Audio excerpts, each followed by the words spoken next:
The Singing Lesson by Katherine Mansfield. With despair, cold, sharp despair buried deep in her heart, like a wicked knife, Miss Meadows, in cap and gown and carrying a little baton, trod the cold corridors that led to the music hall.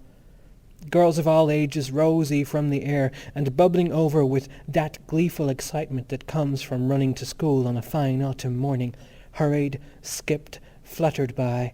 From the hollow classrooms came a quick drumming of voices. A bell rang. A voice like a bird cried, "Muriel!" And then there came from the staircase a tremendous knocking. Someone had dropped her dumbbells. The science mistress stopped Miss Meadows. "Good morning," she cried in her sweet affected drawl. "Isn't it cold? It might be winter." Miss Meadows, hugging the knife, stared in hatred at the science mistress. Everything about her was sweet, pale like honey.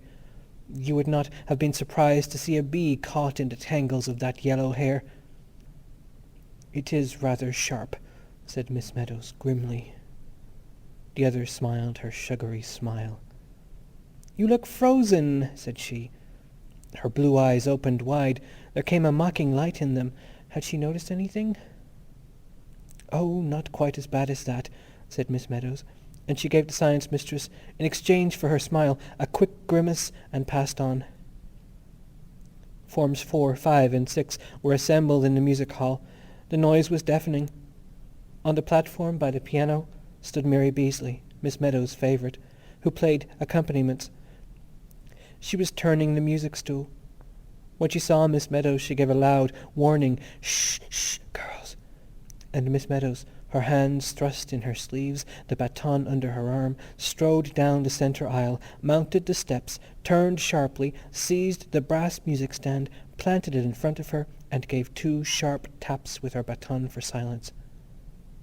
"Silence, please, immediately!"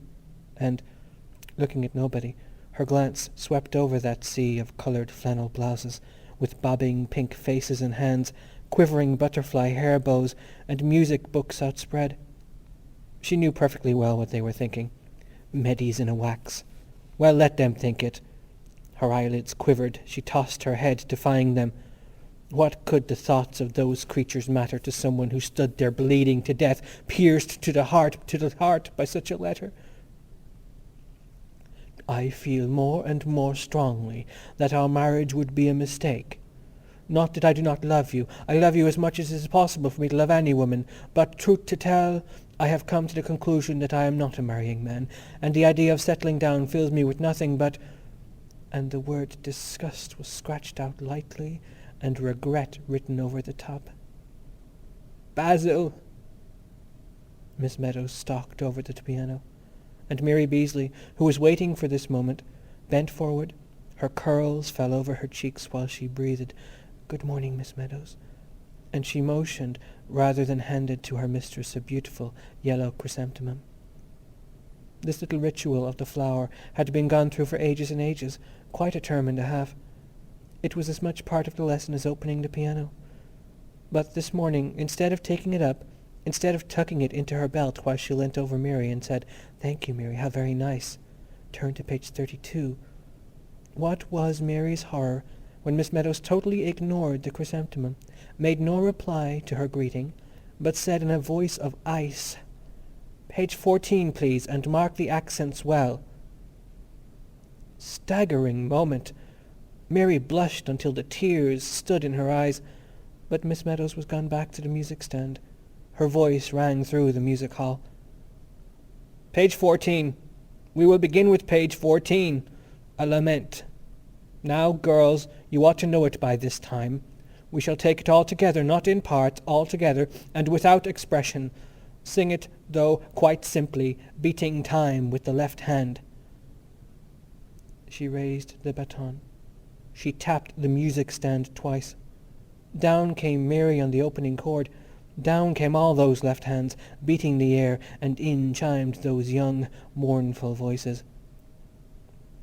Fast, too fast fade the roses of pleasure. Soon autumn yields into winter drear. Fleetly, fleetly music's gay measure passes away from the listening ear. Good heavens, what could be more tragic than that lament? Every note was a sigh, a sob, a groan of awful mournfulness. Miss Meadows lifted her arms in the wide gown and began conducting with both hands. "I feel more and more strongly that our marriage would be a mistake," she beat. And the voices cried, "Fleetly, ah, Fleetly!" What could have possessed him to write such a letter? What could have led up to it? It came out of nothing. His last letter had been all about a fumed oak bookcase he had bought for Our Books, and a natty little hall stand he had seen, a very neat affair with a carved owl on a bracket, holding 3 hat brushes in its claws. How she had smiled at that! So like a man to think one needed 3 hat brushes. "From the listening ear," sang the voices. "Once again," said Miss Meadows, "but this time in parts, still without expression." Fast, ah, too fast. With the gloom of the contraltos added, one could scarcely help shuddering. Fade the roses of pleasure. Last time he had come to see her, Basil had worn a rose in his buttonhole. How handsome he had looked in that bright blue suit with that dark red rose. And he knew it too. He couldn't help knowing it. First he stroked his hair, then his moustache. His teeth gleamed when he smiled. "The headmaster's wife keeps on asking me to dinner. It's a perfect nuisance. I never get an evening to myself in that place." "But can't you refuse?" "Oh, well, it doesn't do for a man in my position to be unpopular." "Music's gay measure," wailed the voices. The willow trees outside the high, narrow windows waved in the wind. They had lost half their leaves.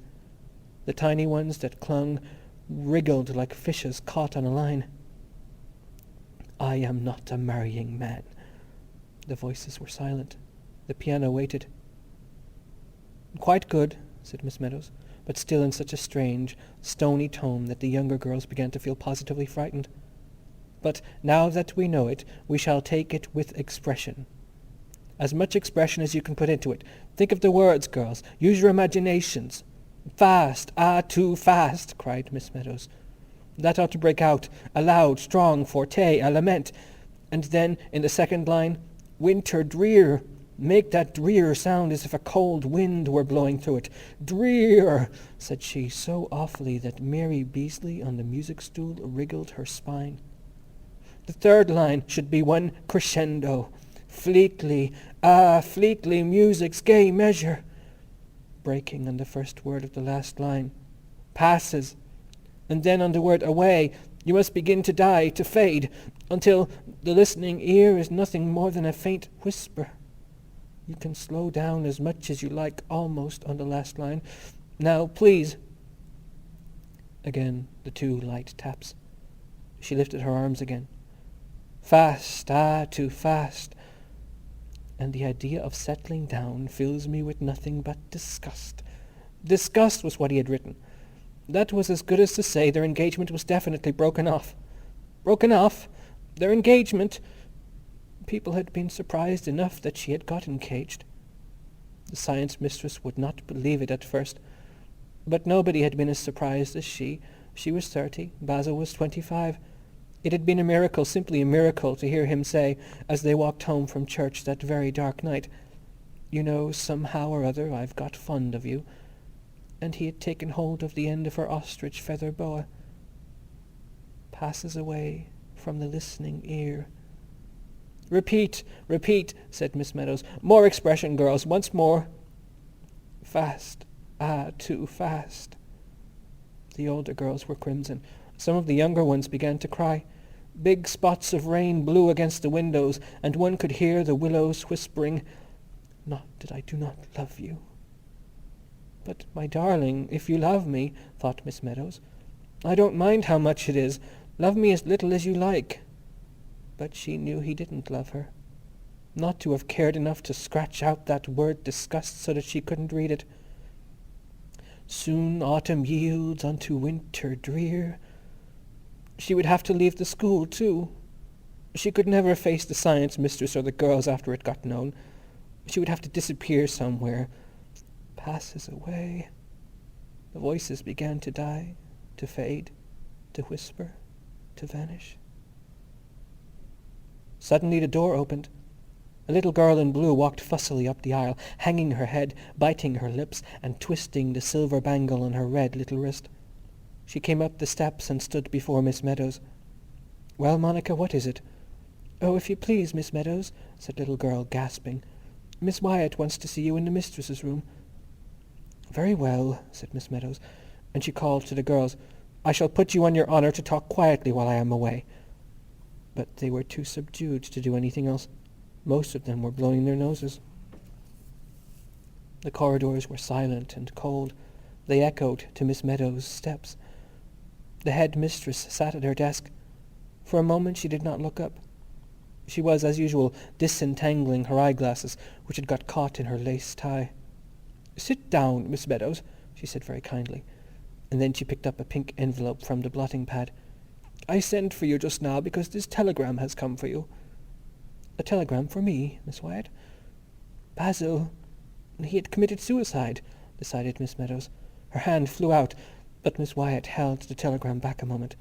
"I hope it's not bad news," she said, so more than kindly, and Miss Meadows tore it open. "Pay no attention to letter. Must have been mad. Bought hat stand today. Basil," she read. She couldn't take her eyes off the telegram. "I do hope it's nothing very serious," said Miss Wyatt, leaning forward. "Oh, no, thank you, Miss Wyatt," blushed Miss Meadows. "It's nothing bad at all. It's—" and she gave an apologetic little laugh. "It's from my fiancé, saying that... There was a pause. "I see," said Miss Wyatt, and another pause. Then, "You've 15 minutes more of your class, Miss Meadows, haven't you?" "Yes, Miss Wyatt." She got up. She half ran towards the door. "Oh, just 1 minute, Miss Meadows," said Miss Wyatt. "I must say I don't approve of my teachers having telegrams sent to them in school hours, unless in case of very bad news, such as death," explained Miss Wyatt, "or a very serious accident, or something to that effect. Good news, Miss Meadows, will always keep, you know."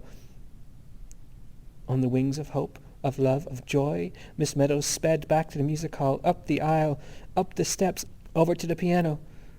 "Page 32, Mary," she said. "Page 32." And picking up the yellow chrysanthemum, she held it to her lips to hide her smile. Then she turned to the girls, rapped with her baton.